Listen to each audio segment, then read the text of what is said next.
Welcome to pin point friends once again. आज मैं फिर से एक बार आप लोगों के सामने निफ्टी का एनालिसिस लेके आया हूं। आने वाला हफ्ता में निफ्टी में क्या हो सकता है, क्या क्या पॉजिटिव और क्या क्या नेगेटिव पॉइंट्स देखने को मिल रहे हैं, इसी के चर्चा के ऊपर आऊंगा। पर इससे पहले आप लोगों को मेरा यही रिक्वेस्ट है, आप लोग वीडियो को लाइक कीजिए, शेयर कीजिए और चैनल को जरूर सब्सक्राइब कीजिए। फ्रेंड्स, पिछले हफ्ता मैंने आप लोगों के साथ जो डिस्कशन करके गया था, देखिए वहां पे मैंने बताया था कि बाजार में बहुत ज्यादा कुछ बड़ा मूवमेंट देखने को नहीं भी मिल सकता है, ऐसा एक उम्मीद मैंने जताया था। फिर भी अगर ब्रेकआउट या ब्रेकडाउन होता तो मोमेंटम मिलता, वो तो दिखने को नहीं मिला। ट्रेड भी एज सच कुछ बहुत ज्यादा करने के लिए मिला नहीं, सिर्फ एक सेल ऑन राइस मिला हुआ होगा, इससे ज्यादा कुछ नहीं, क्योंकि बाजार में कुछ हुआ ही नहीं। तो आप करेंगे क्या? देखने के अलावा कुछ करना नहीं है। और इस हफ्ता में मेरा एनालिसिस करने का भी बहुत ज्यादा कुछ है नहीं, क्योंकि पिछले करीब 15-16 ट्रेडिंग सेशन से यही देखने को मिल रहा है, बाजार एक रेंज के अंदर कामकाज कर रहा है। 400-500 पॉइंट का एक रेंज बना लिया है। एक बार ऊपर की तरफ 150 पॉइंट जा रहा है, एक बार नीचे की तरफ 150 पॉइंट जा रहा है। ना सपोर्ट तोड़ रहा है, ना रेजिस्टेंस तोड़ रहा है। शायद इसे कुछ ट्रिगर का इंतजार है। फरवरी 1 तारीख को बजट है और उसी दिन यूएस में भी शायद यूएस फेड का मीट है। तो मेरे को ऐसा लग रहा है अगला हफ्ता जो 3-4 दिन का मामला है, वो शायद ऐसा ही बीत जाएगा। शायद अगर कोई बड़ा ग्लोबल ट्रिगर कुछ नहीं आया, ग्लोबल मार्केट में कोई बड़ा राइज या फॉल देखने को नहीं मिला, तो ये रेंज में ही बिता के निकल जाएगा शायद। अगर नहीं होता है, अगर कुछ लेवल टूटता है, तो उस हिसाब से काम हम लोगों को करना पड़ेगा।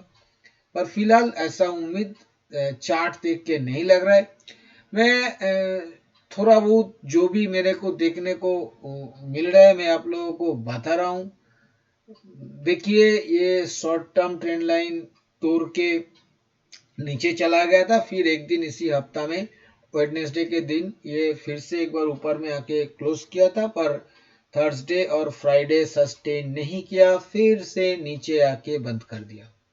मतलब ये भी कोई काम का रहा नहीं, जैसा का तैसा ही रह गया। जहां तक मूविंग एवरेजेस का बात है फ्रेंड, मूविंग एवरेजेस अगर देखा जाए तो 20, 50, 200 जो मूविंग एवरेजेस सेटअप है, देखिए यहाँ पे 50 जो सिंपल मूविंग एवरेज है वो तो काफी ऊपर है। वो तो अभी टेस्ट हुआ नहीं, जिस दिन से काटा गया उस दिन से टेस्ट नहीं हुआ। जहां तक 20 सिंपल मूविंग एवरेज का बात है, मैंने आप लोगों को बताया था कि एक बार टेस्ट होना चाहिए, होगा कि नहीं मेरे को पता नहीं, काफी दिनों से टेस्ट नहीं हो रहा है। तो ये टेस्ट हुआ, उसके ऊपर गया, 2 दिन क्लोज भी किया उसके ऊपर, फिर 2 दिन या 3 दिन, शायद 3 दिन क्लोज किया उसके ऊपर, फिर आज आके उसके नीचे क्लोज करके निकल गया। देखिए, आज जो 20 सिंपल मूविंग एवरेज के नीचे क्लोज किया, ये बहुत ज्यादा नीचे नहीं हुआ, 15-20 पॉइंट नीचे हुआ, तो इसे आप इन लाइन भी कह सकते हो। तो इसे बहुत ज्यादा मतलब इसके ऊपर ना बहुत ज्यादा कोई बुलिश व्यू नहीं लिया जा सकता है, ना बियरिश व्यू लिया जा सकता है। जहां तक डाउन ट्रेंड लाइन का सवाल है, मैंने ड्रॉ नहीं किया, पर डाउन ट्रेंड लाइन अभी भी काटा नहीं। मतलब किस तरह से एनालिसिस किया जाए? अगर एक बाजार पूरा हफ्ता 200-250 पॉइंट के बीच बिता दिया, तो उसको आप कैसे एनालिसिस कर सकते हो? कोई एनालिसिस बनता ही नहीं है। 2-2.5% आज के डेट में 1.5% से भी कम होता है, तो करने का कुछ है नहीं। तो यहाँ पे मेरे को भी कुछ ज्यादा और देखने को नहीं मिल रहा है। एक बार इंडिकेटर देख लेते हैं फ्रेंड्स। जहां तक डेली इंडिकेटर का सवाल है, एमएसीडी में एक पॉजिटिव क्रॉसओवर जरूर बना है, पर ये अभी भी नेगेटिव टेरिटरी में है। सिग्नल लाइन फ्लैट है, एमएसीडी लाइन भी फ्लैट है, राइजिंग नहीं है। तो ये ना बहुत ज्यादा पॉजिटिव है ना बहुत ज्यादा नेगेटिव है। जहां तक आरएसआई का सवाल है, आरएसआई 50 के नीचे 47 पे बना हुआ है, तो ये भी मैं बहुत ज्यादा पॉजिटिव नहीं मान सकता हूँ। फ्रेंड्स, अभी मैं एक बार वीकली चार्ट के ऊपर आ रहा हूँ।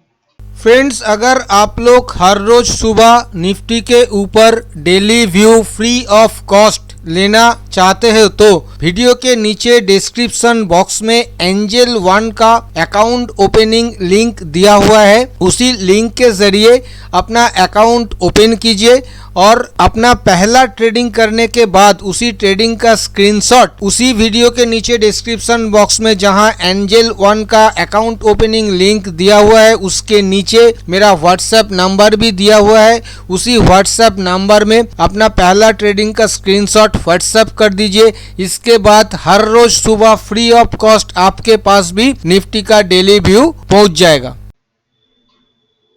जहां तक वीकली चार्ट का सवाल है फ्रेंड्स, आप लोगों को देखने को मिल रहा है मीडियम टर्म ट्रेंड लाइन के ऊपर है प्राइस। यहाँ पे मैंने बॉक्स करके रेंज को मार्क कर दिया है, आप लोग देख सकते हो।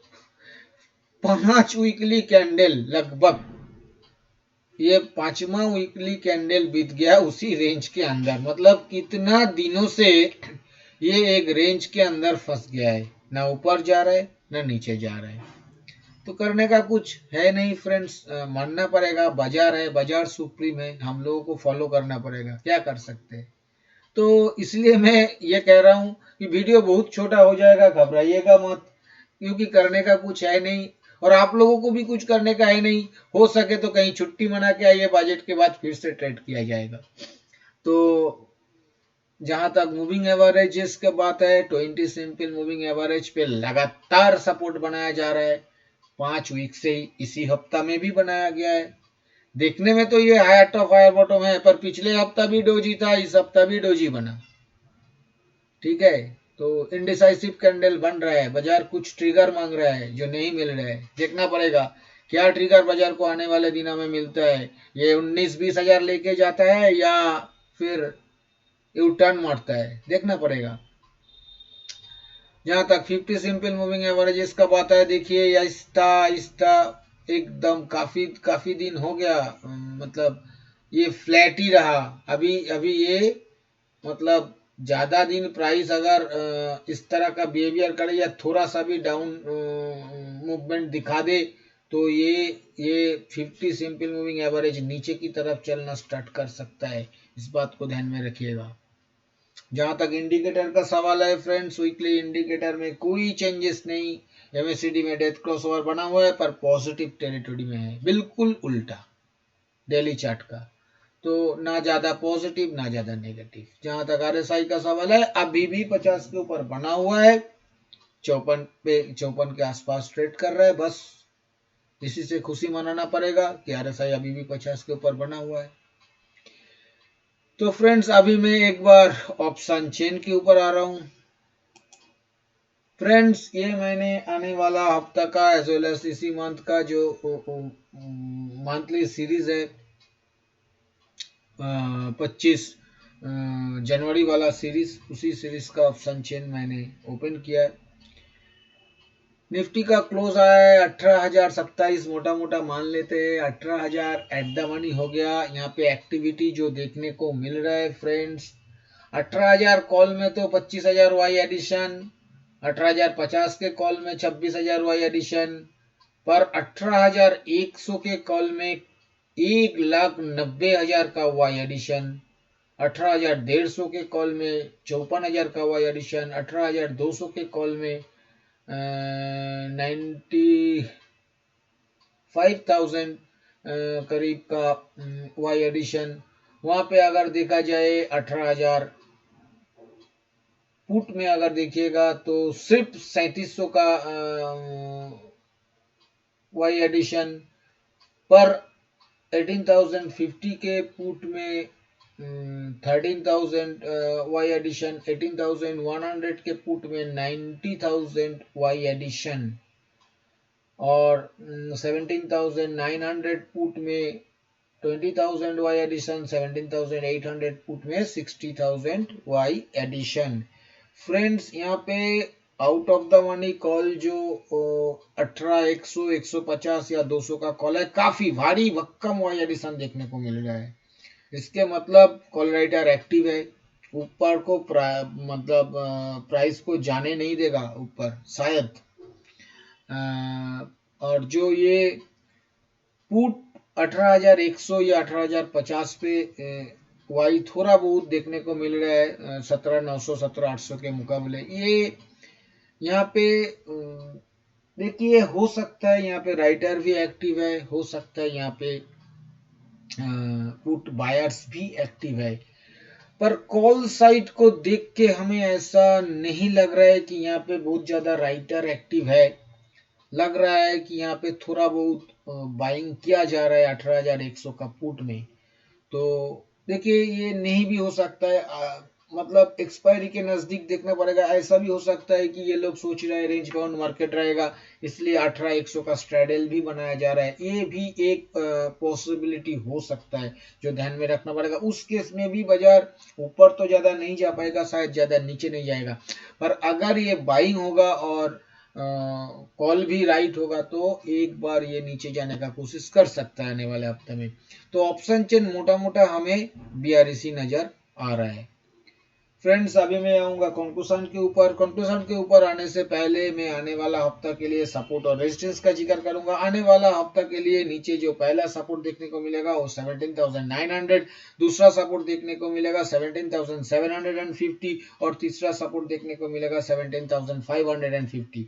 ऊपर में जो पहला रेजिस्टेंस देखने को मिलेगा वो पहला रेजिस्टेंस 18,180, दूसरा रेजिस्टेंस 18,270 और तीसरा रेजिस्टेंस 18,440। फ्रेंड्स जहां तक स्ट्रेटेजी का सवाल है, रेंज बाउंड मार्केट है, रेंज बाउंड मार्केट का स्ट्रेटेजी आप लोगों को पता है, ऊपर में बेचना पड़ेगा, नीचे खरीदना पड़ेगा। तो यहाँ पे भी सेम, किसी भी सपोर्ट लेवल के नजदीक 50-60 पॉइंट के स्टॉप लॉस के साथ 100-120 पॉइंट के टारगेट के लिए बाय ऑन डिप्स किया जा सकता है। किसी भी रेजिस्टेंस लेवल के नजदीक 50-60 पॉइंट के स्टॉप लॉस के साथ 100-120 पॉइंट के टारगेट के लिए सेल ऑन राइज अटेम्प्ट किया जा सकता है। जहां तक ब्रेकआउट बाई का सवाल है फ्रेंड्स, ब्रेकआउट बाई दूसरा रेजिस्टेंस लेवल अगर कटता है 18,270 तब भी जाके ब्रेकआउट बाई 30-40 पॉइंट के स्टॉप लॉस के साथ 70-80 पॉइंट के टारगेट के लिए लिया जा सकता है। पहला रेजिस्टेंस काटने के बाद नहीं लेना चाहिए, ऐसा मेरा मानना है। जहां तक ब्रेकडाउन सेल का सवाल है फ्रेंड्स, ब्रेकडाउन सेल दूसरा जो सपोर्ट लेवल दिया हुआ है, दूसरा या तीसरा सपोर्ट वो काटने के बाद 50-60 पॉइंट के स्टॉप लॉस के साथ 100-120 पॉइंट के टारगेट के लिए ब्रेकडाउन सेल लिया जा सकता है, पर पहला सपोर्ट लेवल काटने के बाद ब्रेकडाउन सेल लेना सही नहीं होगा, ऐसा मेरा मानना है। फ्रेंड्स मैंने आप लोगों के साथ इस वीडियो में जो भी चर्चा किया ये सभी मेरा खुद का एनालिसिस के ऊपर लिया हुआ मेरा पर्सनल व्यू है और ये एजुकेशनल पर्पस है, क्योंकि ये कोई बाय सेल रिकमेंडेशन नहीं है और मैं भी कोई सेबी रजिस्टर्ड एनालिस्ट नहीं हूँ, इसलिए इसके ऊपर किसी भी रियल ट्रेड लेने से पहले आप अपना खुद का फिनेंशियल एडवाइजर का सलाह लेके ही रियल ट्रेड लीजिएगा। और अगर वीडियो आप लोगों को पसंद आया तो वीडियो को लाइक और शेयर करना मत भूलिए। थैंक यू दोस्तों, हैप्पी ट्रेडिंग।